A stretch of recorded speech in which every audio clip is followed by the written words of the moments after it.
बंदियाल साहब जाते जाते कोई ऐसा ऑर्डर ना कर जाएं जो काजी फायज ईसा को चीफ जस्टिस बनने से रोके। चल तो सुप्रीम कोर्ट में सियासत ही रही है। काजी फायज ईसा को सेव करने के लिए वजारत कानून ने नोटिफिकेशन जारी कर दिया है। आरिफ अलवी और इमरान खान के दरमियान भी फासले मौजूद हैं। जस्टिस काजी फायज ईसा के हाथ में है इमरान खान का मुस्तकबिल। आरिफ अलवी साहब जो हैं वो अब इमरान खान की गेम नहीं खेल रहे। बंदियाल साहब ने अपनी तरफ से तो ये एक मास्टर स्ट्रोक खेला है, हम मुजाहिर अली नकवी के साथ नहीं बैठेंगे, ये बेंच कल टूट जाएगा अपनी समाअत से पहले।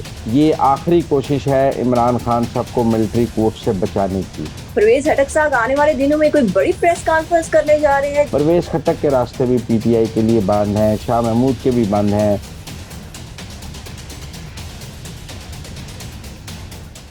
अस्सलाम वालेकुम, मुझे कहते हैं सोबिया अशरफ और आप देख रहे हैं प्रोग्राम अंदर की बात मुजम्मिल सोहरवर्दी के साथ।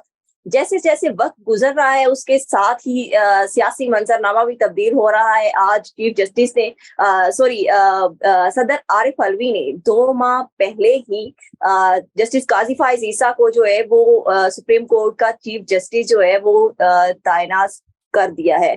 उसके साथ ही आज उमरता बंदियाल ने एक बड़ा कदम उठाया है और उन्होंने मिलिट्री कोर्ट्स के खिलाफ जो है दरखास्तें थी उन पे आज बेंच बना दिया है। इसकी में अंदर की क्या बात है यही आज हम जानेंगे। अस्सलाम वालेकुम मुजम्मिल साहब। अस्सलाम वालेकुम, क्या हाल है? ठीक ठाक हैं आप? जी मुजम्मिल साहब, अल्लाह का शुक्र। मुजम्मिल साहब ये बताएं कि ये जैसे ही चीफ जस्टिस जो अगले हैं वो तैनात कर दिए गए, उसके साथ ही जो है उमरता बंदियाल ने एक बड़ा स्टेप ले लिया, बेंच बना दिए कल इसका मिलिट्री कोर्ट्स दरखास्तों के हवाले से। तो अंदर की क्या प्लान है आपके पास? पहली बात तो ये है कि जस्टिस काजी फायज ईसा ने 17 सितंबर को मुल्क का चीफ जस्टिस बनना है। जो उनका नोटिफिकेशन जारी हुआ है वो भी यही है कि वो 17 सितंबर को मुल्क के चीफ जस्टिस बनेंगे। लेकिन ये नोटिफिकेशन जो है वो आप समझे 21 जून को जारी कर दिया गया। जुलाई, अगस्त, 2 माह, सितंबर को 3 माह पहले इसको जारी कर दिया गया है। बहुत लोग सवाल कर रहे हैं कि 3 माह पहले इस नोटिफिकेशन को जारी करने की क्या जरूरत थी? यूजुअली ये 10-15 दिन पहले, 20 दिन पहले जारी होता है। असल में जस्टिस काजी फायज ईसा के खिलाफ इमरान खान साहब की हुकूमत ने पहले एक रेफरेंस दायर किया था, फिर वो रेफरेंस जब खत्म हो गया और वो नाकाम हो गया तो एक उसके ऊपर नजरसानी की, वो नजरसानी भी खत्म हो गई तो फिर एक क्यूरेटिव रिव्यू दाखिल कर दिया था। वो क्यूरेटिव रिव्यू जो था वो पेंडिंग था। वो शहबाज शरीफ साहब की हुकूमत ने आकर वो क्यूरेटिव रिव्यू वापस लेने का फैसला किया। उसके ऊपर उमरता बंदियाल साहब ने इन चैम्बर समाअत की और गवर्नमेंट ने कहा कि हम ये क्यूरेटिव रिव्यू वापस लेना चाहते हैं। अब कानून के मुताबिक तो वो उसकी वापसी का ऑर्डर उन्हें उसी दिन लिखा देना चाहिए था। इन चैम्बर समाअत थी, लंबे चौड़े कोई दलाइल नहीं थे, यही लिखना था कि हुकूमत ने वापस ले लिया है तो बात खत्म हो गई है। लेकिन बंदियाल साहब 3 माह से उस क्यूरेटिव रिव्यू के फैसले को होल्ड करके बैठे हैं। उन्होंने हुकूमत की वापसी के बावजूद उसकी वापसी का फैसला नहीं लिखाया और पेंडिंग में रखा हुआ है। तो एक राय ये थी कि बंदियाल साहब जाते जाते कोई ऐसा ऑर्डर ना कर जाएं जो काजी फायज ईसा को चीफ जस्टिस बनने से रोके और बंदियाल साहब जो हैं वो आखिरी दिन या आखिरी 3-4 दिनों में जब कुछ ना हो सके तो वो कोई अपना मास्टर स्ट्रोक ना खेल लें, क्योंकि चल तो सुप्रीम कोर्ट में सियासत ही रही है। तो इसलिए काजी फायज ईसा को सेव करने के लिए कि वो अगले चीफ जस्टिस हैं, वजारत कानून ने नोटिफिकेशन जारी कर दिया है। सदर ने हालम ग्रुप का जो है वो उसकी खामोशी कराई गई है, उसका मुंह बंद कराया गया। जी हाँ, उनकी किसी मूव को रोकने के लिए। इसमें 2 पहलू हैं। पहला पहलू ये है कि सदर आरिफ अलवी ने इस नोटिफिकेशन पर दस्तखत कर दिए हैं, इस समरी की तौसीक कर दी है। अब इमरान खान तो कभी भी ना चाहते कि ये दस्तखत हो, क्योंकि उनकी सारी हमदर्दियां तो इस वक्त उमरता बंदियाल और हम ख्याल बेंच की तरफ हैं। और अगर आरिफ अलवी साहब ने काजी फायज ईसा का नोटिफिकेशन जारी कर दिया है तो इमरान खान साहब, इसका मतलब है आरिफ अलवी और इमरान खान के दरमियान भी फासले मौजूद हैं। मुजम्मिल साहब माजरत के साथ मैं एक सवाल करना चाह रही हूँ कि अब एक नई क्यासराई जो हो रही है वो ये हो रही है कि जस्टिस काजी फायज ईसा के हाथ में है इमरान खान का मुस्तकबिल, कि इमरान खान जेल जल्दी जाएंगे, कैसे जाएंगे, ये अब जो है वो जस्टिस काजी फायज ईसा फैसला करेंगे। ऐसा ही नहीं, अभी तो वो नहीं फैसला करेंगे, क्योंकि वो 17 सितंबर तक तो चीफ जस्टिस नहीं है ना। अभी तो उमरता बंदियाल ही चीफ जस्टिस हैं। तो अभी तो बेंचेस वही बनाएंगे, सब करेंगे, लेकिन देखने की बात है कि आरफ अलवी साहब जो हैं वो अब इमरान खान की गेम नहीं खेल रहे। पीछे एक कानून पर भी उन्होंने दस्तखत किए जो सुप्रीम कोर्ट के लिए हैरानगी का बायस था, और अब ये नोटिफिकेशन पर भी उन्होंने दस्तखत किए जो उनके लिए हैरानगी का बायस होगा। तो इसलिए मैं समझता हूँ कि काजी फायज ईसा को सेव करने के लिए ये नोटिफिकेशन जारी किया गया है। दूसरी तरफ उमर अता बंदयाल साहब ने आज जो है वो मिलिट्री कोर्ट्स में सिविलियंस के ट्रायल के हवाले से एक 9 रुकनी बेंच तश्कील दिया है। इस 9 रुकनी बेंच में मुजाहिर अली नकवी साहब को भी उन्होंने शामिल किया है, मुनीब अख्तर को भी किया है, एजाजुल हसन को भी किया है, जस्टिस आयशा को भी किया है, लेकिन जस्टिस काजी फायज ईसा और सरदार तारिक को भी किया है। अब देखने की बात यह है कि बंदयाल साहब ने अपनी तरफ से तो ये एक मास्टर स्ट्रोक खेला है कि मिलिट्री कोर्ट्स का जो फैसला है उसमें वैसे तो वो किसी बेंच में काजी फायज ईसा को नहीं बिठाते, लेकिन आज उन्होंने इस बेंच में उनको शामिल कर लिया है, सरदार तारिक को भी शामिल कर लिया है। लेकिन क्या मंसूर अली शाह को भी शामिल कर लिया है? क्या काजी फायज ईसा और सरदार तारिक इस बेंच में बैठेंगे? क्या वो ये स्टैंड लेंगे कि हम मुजाहिर अली नकवी के साथ नहीं बैठेंगे क्योंकि इनके खिलाफ सुप्रीम जुडिशल काउंसिल में जो है वो रेफरेंस ज़ेर समात है, जिसके लिए काजी फायज ईसा जो है वो खत लिख चुके हैं, और फिर काजी फायज ईसा ने जो है वो सुप्रीम जुडिशल काउंसिल का इजलास बुलाने का भी मुतालबा किया। तो इसलिए ये तो अब देखने की बात है कि क्या काजी फायज ईसा इस बेंच में बैठेंगे या नहीं बैठेंगे, या ये बेंच कल टूट जाएगा अपनी समाअत से पहले।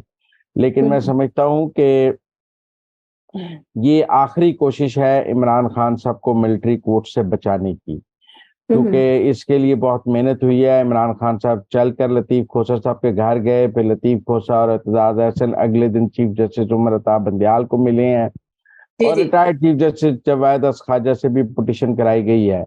तो इसलिए ये एक फिक्स्ड मैच है। उमर अता बंदयाल साहब ने इसमें 5 जज तो ऐसे डाले हैं जो फौरी तौर पर उनके कहने पर इसमें हमायत दे सकते हैं। अगर काजी फायज ईसा या सरदार तारिक ना भी दें तो उनके साथ एजाजुल हसन, मुनीब अख्तर और जस्टिस आयशा और जस्टिस काजी खुद उमर अता बंदयाल जो हैं वो फौरी तौर पे कोई क्या अब इसमें स्टे होकर मिलिट्री कोर्ट के सारे ट्रायल रोक दिए जाएंगे या सिर्फ नोटिस किए जाएंगे? मैं ये समझता हूं कि हुक्म इम्तनाई देना बहुत बड़ा सवाल होगा।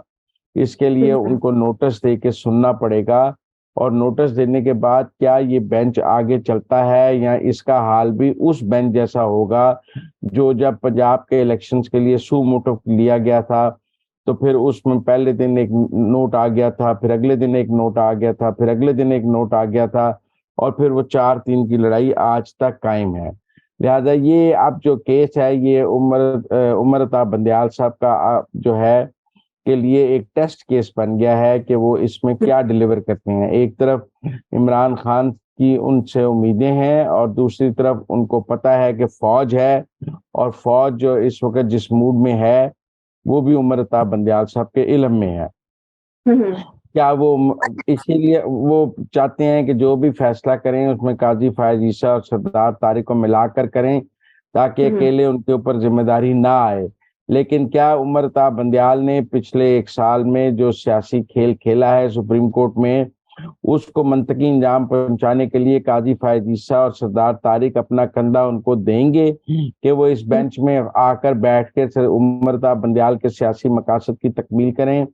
मेरी राय में उनको नहीं देना चाहिए और उन्हें इस बेंच से इज्तनाब करना चाहिए। एक तो बेंच फिक्सिंग वाला मामला है, फिर मुजाहिर अली नकवी साहब वाला मामला है, लिहाजा उनको इस पर कल आकर ये कहना चाहिए कि हम इसमें शामिल नहीं होते हैं। ये तो अब कल ही पता लगेगा कि वो क्या कर रहे हैं, लेकिन मेरी राय में काजी फायज ईसा और सरदार तारिक को इस बेंच में नहीं बैठना चाहिए, और इस बेंच को पहले दिन ही टूट जाना चाहिए, और क्या उन्हें कहना चाहिए एक तो जो बेंच फिक्सिंग वाला मामला है और दूसरा जो मुजाहिर अली नकवी इसमें शामिल हैं तो हम उनके साथ नहीं बैठेंगे।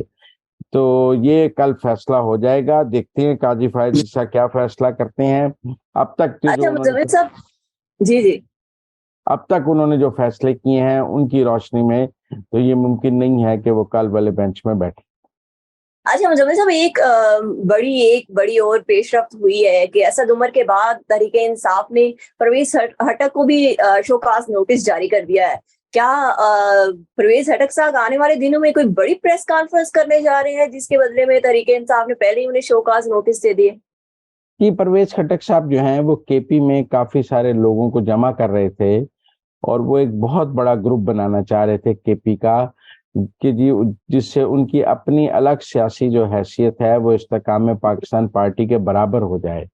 इसलिए वो बहुत सारे लोगों से राब्ता कर रहे थे और एक इकट्ठी प्रेस कॉन्फ्रेंस करने का कर रहे थे। इमरान खान साहब को यकीनन उसकी इतलात आ गई होंगी। उन्होंने इससे पहले कि वो प्रेस कॉन्फ्रेंस होती, उन्होंने परवेज खटक साहब को शोकाज दे दिया है। लेकिन जिस तरह असद उमर के रास्ते बंद हैं पीटीआई के लिए, बेशक वो कहें कि मैं पीटीआई में हूं, परवेज खटक के रास्ते भी पीटीआई के लिए बंद हैं, शाह महमूद के भी बंद हैं। इमरान खान साहब ऐसे किसी भी आदमी को अब पीटीआई में नहीं रखेंगे जिसके बारे में उन्हें जरा सा शक है। तो इसलिए ये जो लोग पीटीआई में जबरदस्ती बैठे रहना भी चाहते हैं, उनके लिए भी वाज़ेह पैगाम है कि आपके लिए अब पीटीआई में कोई जगह नहीं है। इमरान खान साहब अब देखें ना जी, उनको रखने के लिए बिल्कुल तैयार नहीं है। उनका बुरिया बिस्तर गोल है, शाह महमूद का भी गोल है, आगे परवेज खटक का भी गोल है, मुझे असद कैसर का भी गोल लगता है, और सब लोगों का बिस्तर भी, क्योंकि इमरान खान इनमें से अब किसी के साथ भी नहीं चल सकते, क्योंकि कोई इमरान खान की वेवलेंथ पर उनके साथ इन सारे एजेंडे पर नहीं चल सकता। Thank you so much Muzammil साहब कि आपने हमें अंदर की बातों से और अंदर की खबरों से आगाह किया। इंशाल्लाह कल हाजिर होंगे एक नई अंदर की बात के साथ। इसके साथ ही मुझे इजाजत दें। अल्लाह हाफिज।